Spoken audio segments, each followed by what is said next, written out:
Bismillah, Assalamualaikum warahmatullahi wabarakatuh. Waalaikumsalam warahmatullahi wabarakatuh. Di sini kita akan diskusi, di mana sebelum masuk diskusi kita akan memaparkan beberapa yang telah kita rangkum. Oke, saya persilakan kepada teman-teman yang ingin memaparkan paten terlebih dahulu. Mungkin bisa saya persilakan kepada Saudari Yuli. Ya, terima kasih. Berdasarkan jurnal paten yang saya baca, saya menemukan bahwa prinsip utama dalam pengendalian gulma pada budidaya tanaman adalah untuk menekan populasi gulma sebelum merugikan tanaman. Dan pada paten ini, metode yang digunakan untuk mengontrol pertumbuhan gulma yaitu pengaplikasian herbisida campuran yang terdiri dari herbisida sikloheksanedion dan herbisida klorosetamida.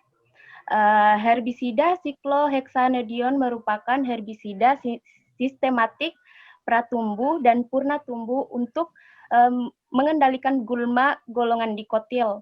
Herbisida ini juga merupakan kelompok triketon yang bekerja dengan cara menghambat perkembangan pigmen dengan menghalangi pembentukan enzim.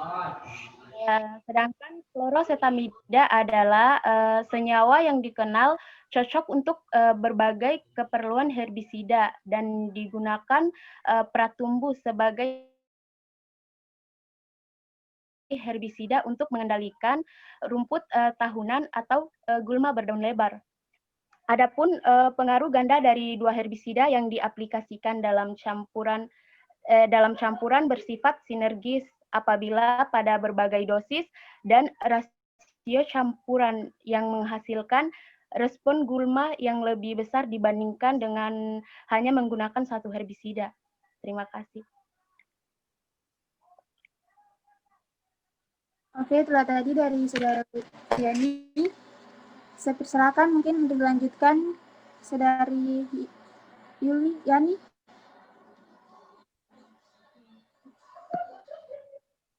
Baik, menurut penemuan pengendalian gulma beras organik, beras organik tersedia untuk pupuk organik dan beras organik dengan produksi pengendalian proses gulma.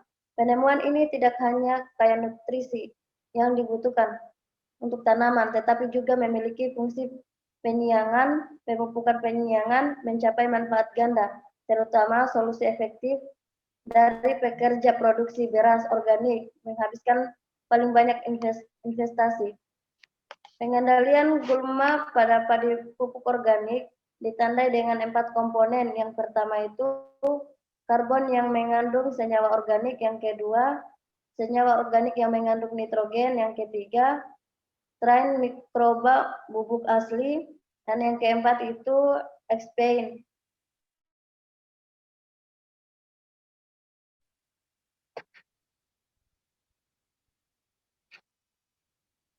Produksi beras organik saat ini umumnya menggunakan pupuk organik.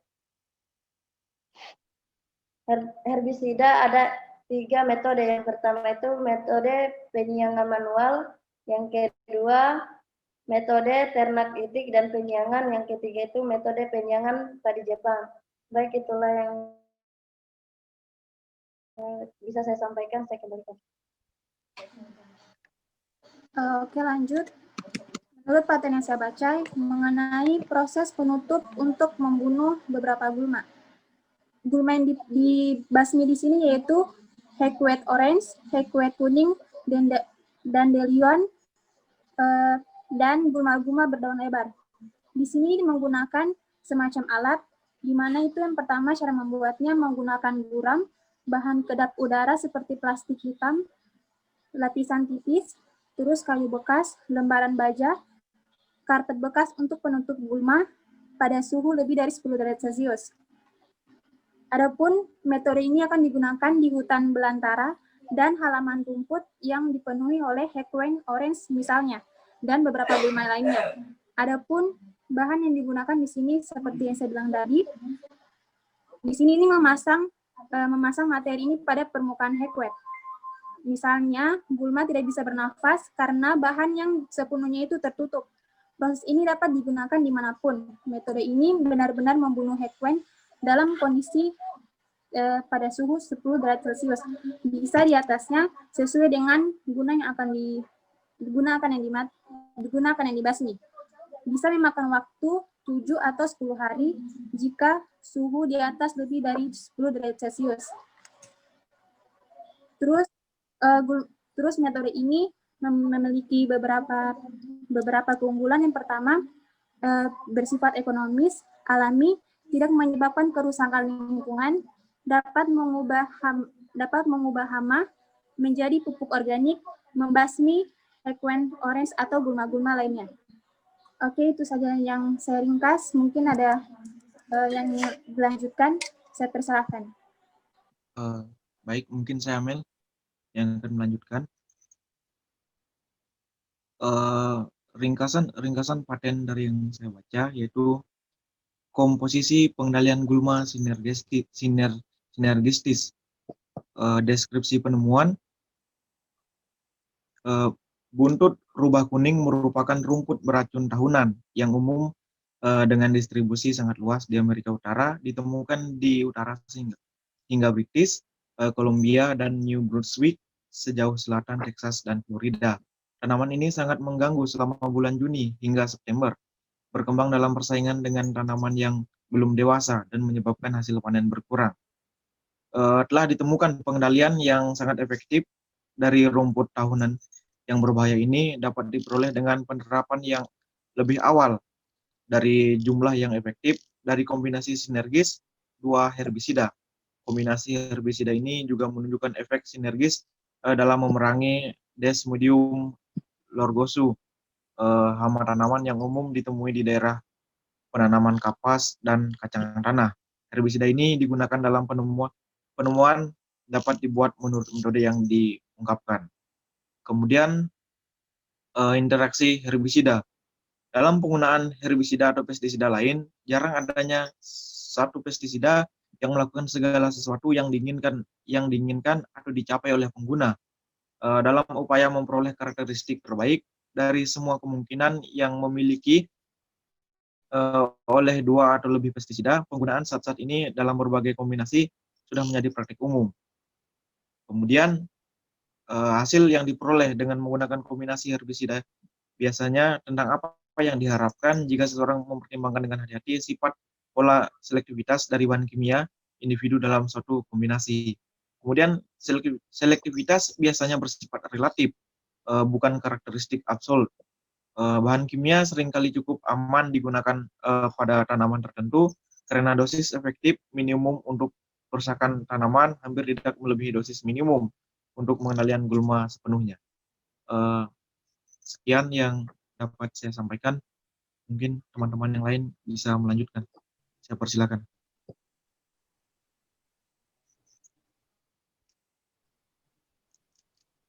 Baik, dari paten yang saya baca ini yang berjudul pruner gula, penemuan ini berhubungan dengan pemangkasan rumput liar.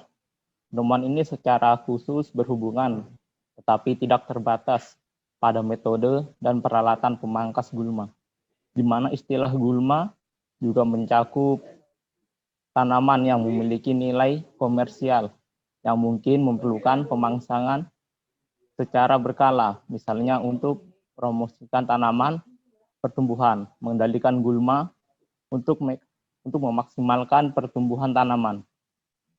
Merupakan masalah utama dalam industri pertanian dan hortikultura. Masalah utama dengan metode pengendalian gulma yang ada adalah bahwa metode tersebut biasanya menyebabkan kerusakan tambahan pada tanaman di sekitarnya. Herbisida dapat melayang atau menyebar, membunuh atau setidaknya menghambat pertumbuhan dari tanaman yang berharga. Sedangkan metode mekanis misalnya dapat mengganggu atau menghancurkan struktur akar tanaman. Dalam satu aspek penemuan ini terletak pada metode pemangkasan gulma, di mana kepala pemangkas yang memiliki setidaknya satu semburan air bertekanan tinggi dimasukkan melewati setidaknya satu gulma untuk dipangkas, dan atau masing-masing semburan air diarahkan untuk memotong bagian tertentu dari gulma atau gulma. 2 atau lebih kepala pemangkas dapat dimajukan sepanjang jalur yang sama, dan masing-masing kepala pemangkas diatur untuk memangkas gulma yang dipilih atau jenis gulma dalam suatu baris tanaman. Masing-masing pemangkas dapat disediakan untuk memangkas gulma di antara baris tanaman tersebut. Kepala pemangkas dapat dipasang pada peralatan pendukung atau dapat dipasang di atasnya, misalnya untuk rotasi, osilasi, ketinggian, dan atau pengaturan sudut atau sejenisnya. Gerakan dapat mencakup satu atau beberapa kepala pemotong bekerja secara sinkron atau independen. Ya, terima kasih. Demikian yang dapat saya berikan. Mungkin saya lanjut untuk penemuan paten yang saya baca. Berdasarkan paten yang saya baca yang berjudul tentang komposisi, proses pembuatan dan penggunaan bioherbisida, di mana dari paten ini yang melatar belakangi paten ini yaitu penggunaan herbisida kimia yang berlebihan dan penggunaan herbisida yang sembarangan yang dapat membuat lingkungan sekitar tanaman budidaya itu dapat terganggu, baik itu dari makhluk hidupnya, baik itu mikroorganisme dan lain sebagainya yang tumbuh pada lingkungan tersebut. Adapun dari paten ini, dari penemuan paten ini bertujuan untuk memecahkan masalah tersebut, di mana masalah konstan dalam penemuan sebelumnya dari komposisi bioherbisida alami yang terdiri dari metabolisme fenotik yang dihasilkan oleh jamur. Jadi bioherbisidanya di sini dari metabolisme dari jamur. Kemudian ada beberapa objek yang ditemukan dalam paten ini. Objek pertama itu penemuan ini menyajikan komposisi bioherbisida terdiri dari metabolisme yang diproduksi oleh jamur, di mana jamurnya di sini yaitu jamur Mycopeltodicus indicus, dan selain dari jamur itu dapat juga ditemukan dari kendaraan bermotor atau kendaraan yang cocok. Terus ada objek kedua, di mana objek kedua ini penemuan ini menyajikan proses memperoleh bioherbisida terdiri dari ada beberapa tahap dalam memperoleh herbisida ini. Pertama itu budidaya pertama yaitu Mycopeltodicus indicus dalam media kultur padat. Jadi dia dibudidayakan dalam media kultur padat. Terus dari media itu diinokulasi. Dalam objek kedua ini, penemuan ini menyajikan proses memperoleh bioherbisida, di mana dalam proses memperoleh bioherbisida ini, yang pertama dilakukan itu budidaya Mycopeltodicus indicus dalam media kultur padat. Terus dari media kultur padat itu diinokulasi produk yang diperoleh dalam media yang terendam. Terus mendapatkan produk metabolik yang diperoleh.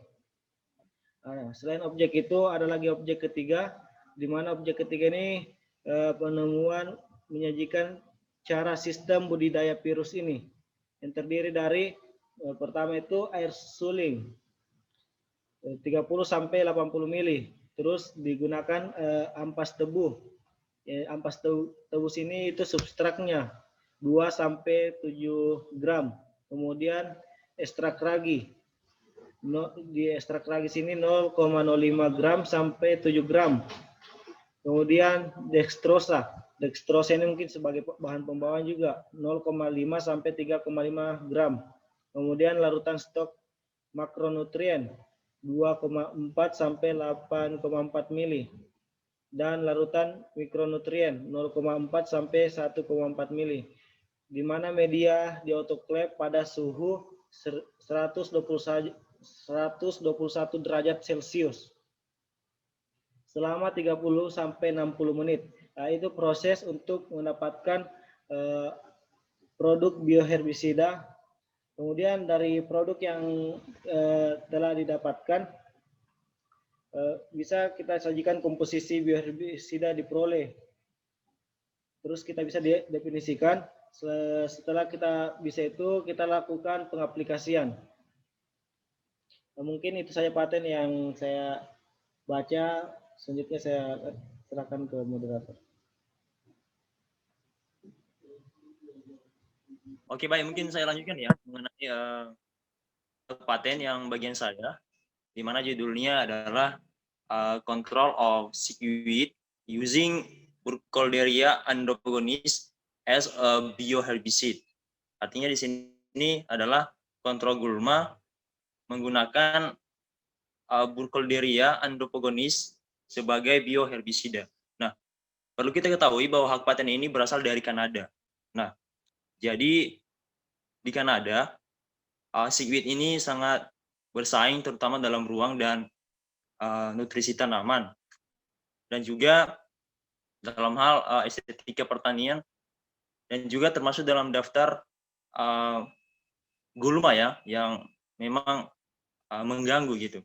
Nah, jadi di sini sesuai dengan judul bahwa mengontrol gulma menggunakan Burkholderia andropogonis. Nah, Burkholderia andropogonis ini adalah bacterial leaf strip of sorghum and corn. Artinya bahwa penemuan ini berkaitan erat dengan biokontrol untuk menekan pertumbuhan gulma. Nah, lebih khususnya penemuan ini berkaitan dengan agen biokontrol bakteri untuk menekan pertumbuhan gulma.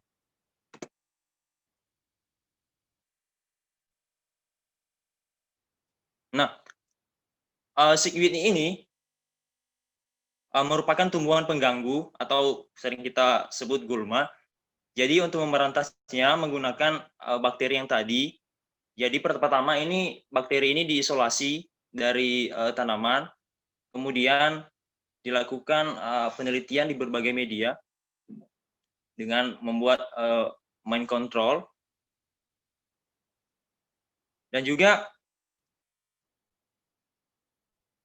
dalam pemanfaatan bakteri ini membutuhkan waktu yang lama, ya, di mana dilaksanakan atau sumber bakterinya diambil dari beberapa bagian yang kemudian diisolasi dan kemudian diaplikasikan di di seaweednya atau di gulmanya.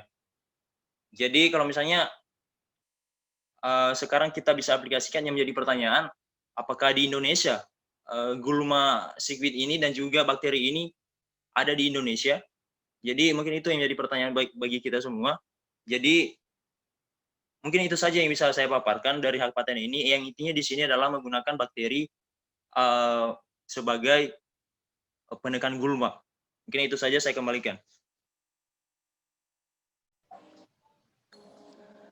Oke, itulah tadi beberapa pemaparan hasil rangkuman dari 7 paten.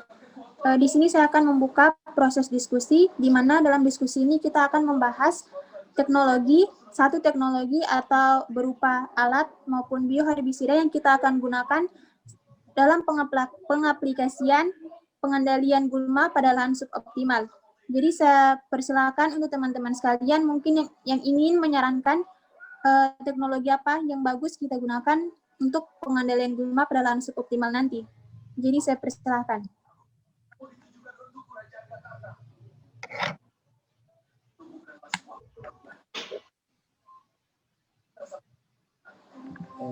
Baik, mungkin saya masuk sedikit. Dari beberapa penjelasan paten dari teman-teman sekalian semua, beberapa ringkasan mengenai paten tentang pengendalian gulma ini, saya dengar tadi ada berupa alat dan ada juga berupa bioherbisida. Mungkin kalau untuk kita membuat produk bioherbisida, mungkin itu kita membutuhkan waktu yang lama. Mungkin kita membutuhkan waktu yang lama. Kemudian untuk bahan-bahan yang akan kita gunakan untuk bioherbisida itu mungkin agak sulit terjangkau.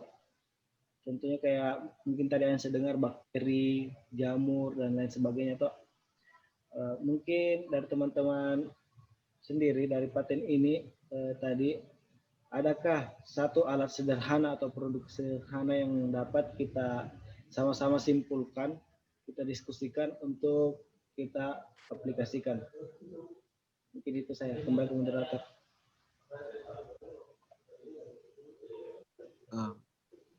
Oke, itu tadi saran dari teman kita. Bisa saya masuk? Teman-teman lain yang ingin Moderator? Oke, Widana. Eh, Iya, Widana. mungkin kalau saran, hal yang paling sederhana yang saya dengar tadi mungkin penggunaan beras dari paten yang diringkas oleh Yani. Mungkin itu yang paling sederhana alat yang bisa kita gunakan. Mungkin lebih jelasnya Yani bisa memaparkan bagaimana metode yang digunakan dari beras tersebut. Terima kasih.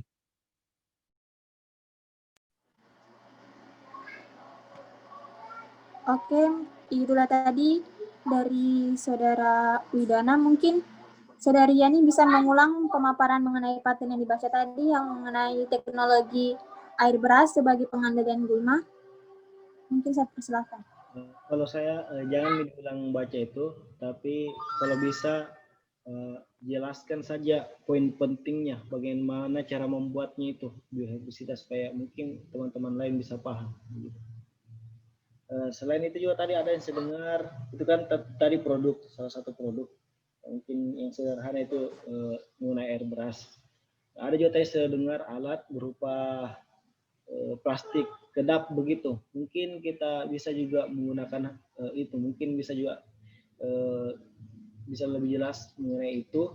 Terus kita gunakan bahan-bahan yang ada di alam begitu. Saya kembalikan. Oke, kalau saya bersependapat pada Saudara Hamdan, di mana tadi kita bisa menggunakan alat berupa yang kedap udara yang bisa mematikan gulma, dan kita juga bisa membuat teknologi berupa bioherbisida yang seperti yang didapatkan pada paten yang dirangkum oleh Saudari Yani, di mana itu menggunakan air beras.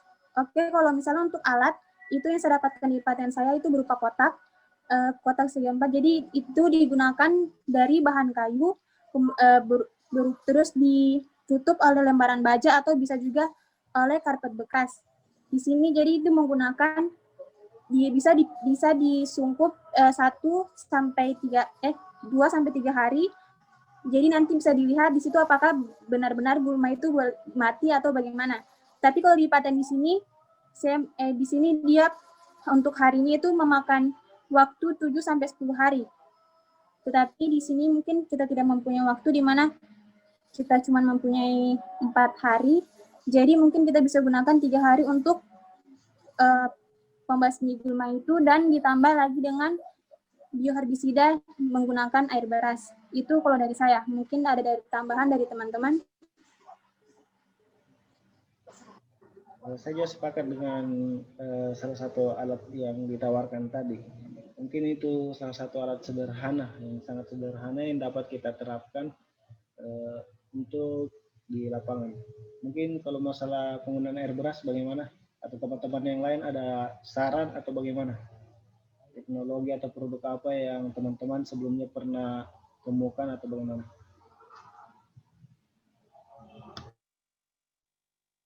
Iya, mungkin saya sepakat ya dengan tadi.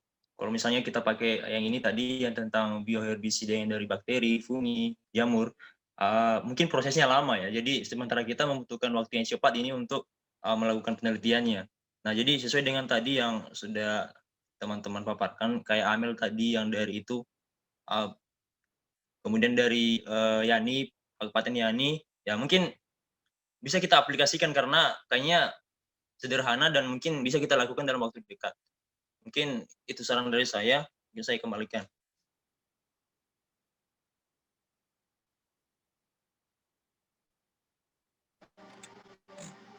Mungkin ada teman-teman lain ada sedikit tambahan.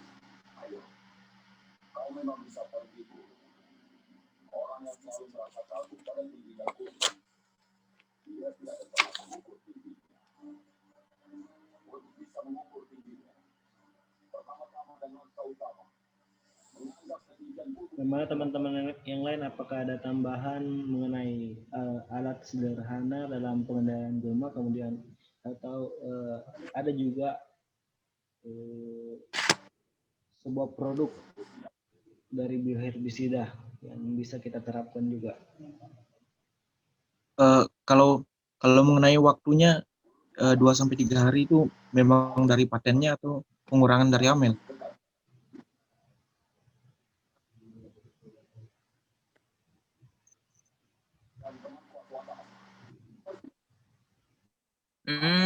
Dari penjelasan tadi mungkin harusnya itu kan 7 sampai berapa hari tadi ya. Cuma karena waktu, tapi kayaknya di tugas itu saya baca waktunya itu untuk pengumpulan untuk pengumpulan diskusi Zoom-nya ini tanggal 28. Cuma untuk pengamatan di YouTube-nya itu belum ada tanggalnya kayaknya saya baca. Atau bagaimana? Jadi di tugasnya itu sudah langsung dengan pengamatannya nih, untuk tugas video YouTube. Oh iya. Jadi kita cuma beberapa hari memang. Jadi kalau untuk Berarti ya, waktu yang ditentukan oleh patennya 7 hari.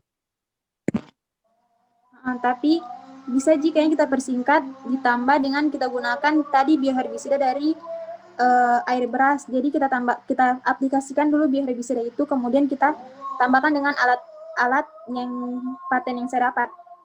Oh, dalam artian kita melakukan kombinasi begitu. Oke. Mungkin ada tambahan dari teman-teman lain atau saran?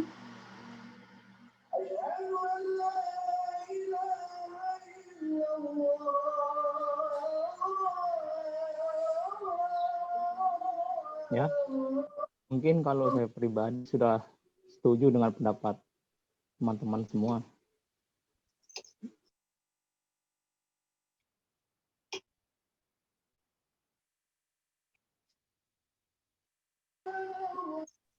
Oke, berarti fix akan menggunakan kombinasi dari alat dan bioherbisida.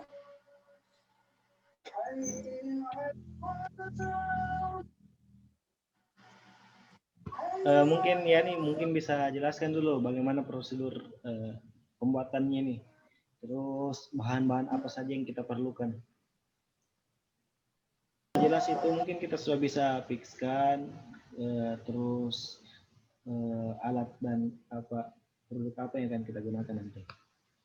Terus setelah kita dengar penjelasannya, kita fixkan. Menurut teman-teman semua, kombinasi yang kita lakukan ini tingkat keberhasilannya berapa persen ya? Kita masih belum tahu itu. Makanya laksanakan dulu. Ini kita teliti seperti apa. Mungkin nanti bisa kita simpulkan setelah kita teliti ya, baru ya, ini keberhasilannya berapa persen gitu. Begitu ya. Mungkin Saudara Yani bisa memaparkan apa-apa yang kita perlukan untuk membuat bioherbisida menggunakan air beras.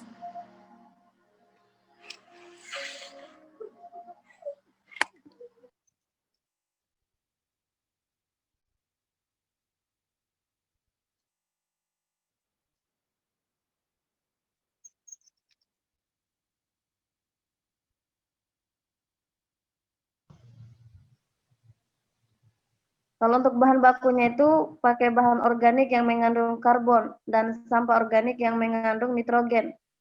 Pada bahan bakunya melalui pembersihan, penghancuran, dehidrasi, sama pengeringan.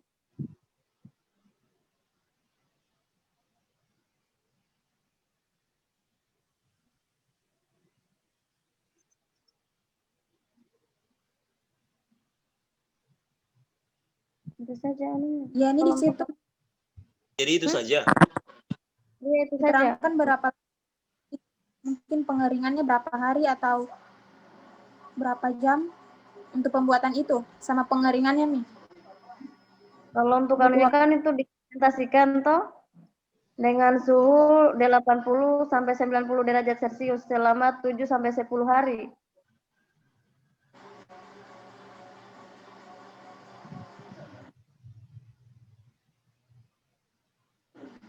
Oke.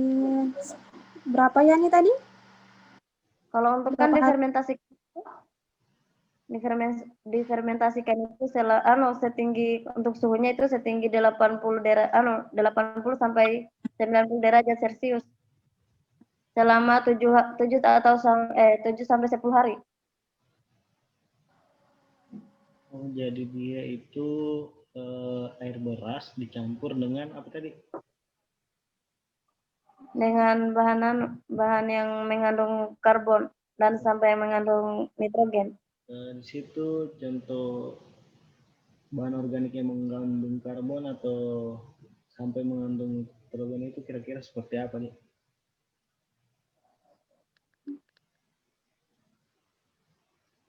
Contohnya. Supaya bisa kita simpulkan apa yang akan kita lakukan ke depannya nih. Kalau mungkin tadi alatnya sudah jelas, alat sederhana yang akan kita gunakan itu berupa sebuah kotak yang dimana kotak itu diselimuti plastik atau anu baja begitu. Karena kita ketahui bersama juga itu plastik atau anu baja, apabila tanaman kita tutupi dengan kotak itu, pasti akan mengganggu pertumbuhan dari tumbuhan tersebut maupun gulma tersebut. Karena dia mengandung panas sehingga dia bisa membunuh gulma itu, bisa mengganggu pertumbuhannya lah. Jadi mungkin bisa sebutkan tadi bahan-bahannya apa? Maksudnya contoh bahannya dari bahan organik itu atau apa? Atau sampah itu seperti apa? Apakah mudah kita dapatkan di lingkungan kita atau bagaimana?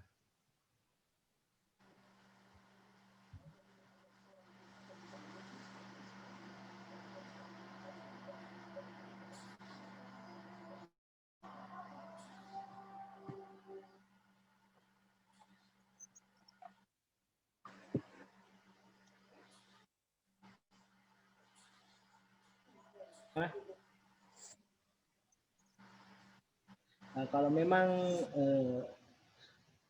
dari bahan tersebut agak susah, mungkin kita gunakan alat yang ditemukan dari paten Amel saja atau bagaimana?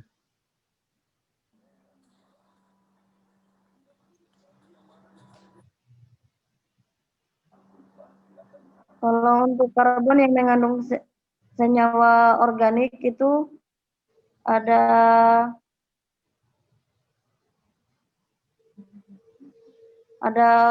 jerami,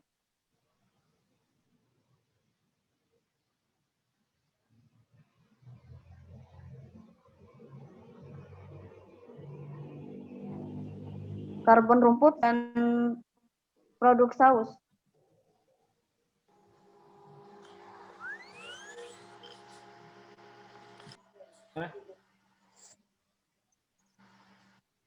Nah, kalau memang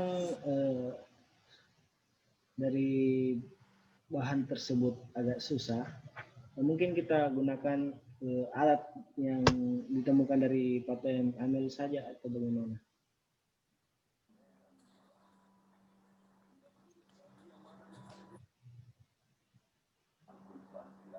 Kalau untuk karbon yang mengandung senyawa organik itu ada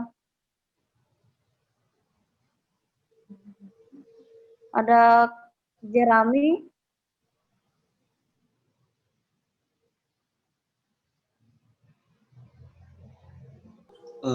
Mungkin bahan-bahan yang disebutkan Yani tadi itu agak sulit mungkin ditemukan. Bagaimana kalau yang kita praktekkan paten dari ringkasan Amel saja, bagaimana?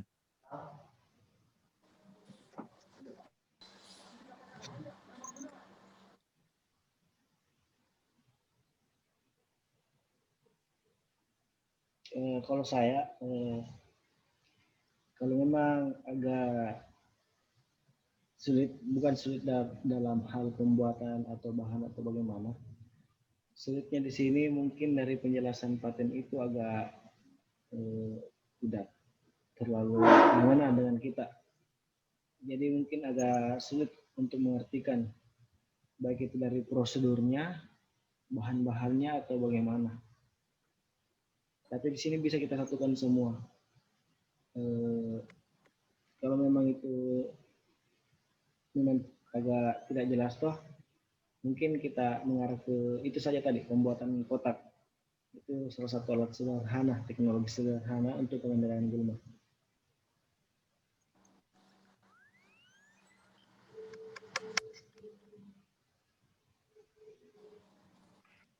Bagaimana kita mungkin kita sudah bisa simpulkan.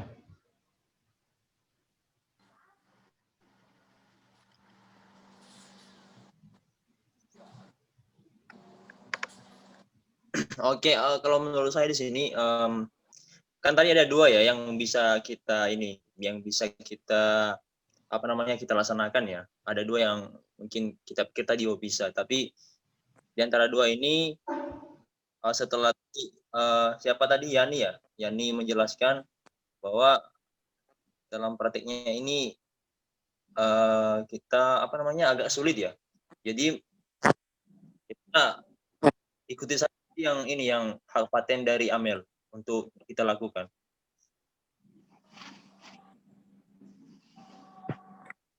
Oke, kalau begitu jadi kita buat satu alat yang tadi saya paparkan. Jadi untuk lahan yang kita akan lahan suboptimal yang kita akan gunakan itu mungkin ada saran lahan apa yang kita nanti aplikasikan? Mungkin di lahan kering masam kah atau lahan gambut kah atau lahan mana? Mungkin ada saran dari teman-teman? Kalau saya mungkin lahan kering masam saja. Ya, lahan kering masam saja. Mudah juga ditemui di sekitaran kampus, di dekat rumahnya Pri juga ada.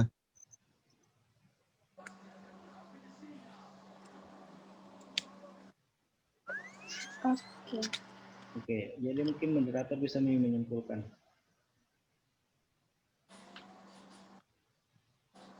Nah, mungkin teman-teman yang lain juga sudah sepakat. Tapi kalau saya juga mungkin sambil kita mencari juga kejelasan itu ya, ini mungkin kita bisa juga pending itu kalau masalah paten dari Yani tadi. Jadi mungkin moderator bisa simpulkan.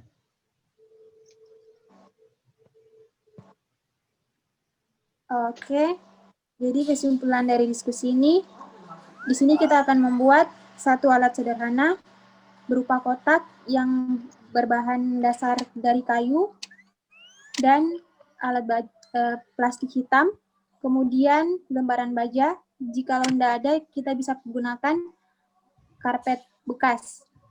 Kemudian kita akan aplikasikan pada gulma lahan kering masam.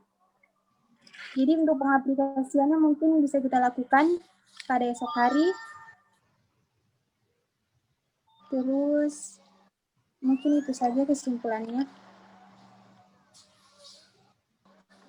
Itulah tadi beberapa hasil diskusi yang kita bicarakan. Jadi mungkin itu saja diskusi hari ini. Saya tutup dengan wabillahi taufiq wal hidayah. Wassalamualaikum warahmatullahi wabarakatuh. Waalaikumsalam warahmatullahi wabarakatuh. Waalaikumsalam.